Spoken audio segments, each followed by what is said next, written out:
પોરબંદર નજીકના ઓડદર ગામના રબારી કેડામાં રહેતા બધા ભીખા છેરાણા નામના ઇસમ સામે પોલીસ ફરિયાદ દાખલ થઈ છે, જેમાં ગાયક કલાકાર કિશન વિનોદ આંત્રોલિયા દ્વારા એવી ફરિયાદ નોંધાવવામાં આવી છે કે તેમના સમાજના અગ્રણી નાથાભાઈ ભુરાભાઈ ઓડેદરાએ કેટલાક સમય અગાઉ છેરાણા ગેંગ વિરુદ્ધ ફરિયાદ કરતા તેમની સામે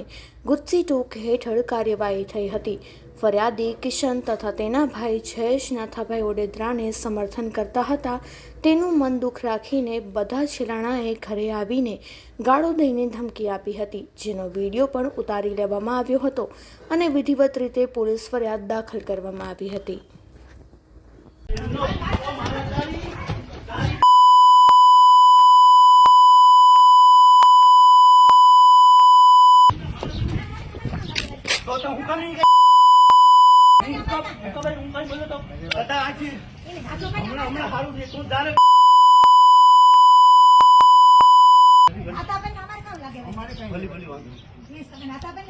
बोल बोल बोल बोल ओए बोल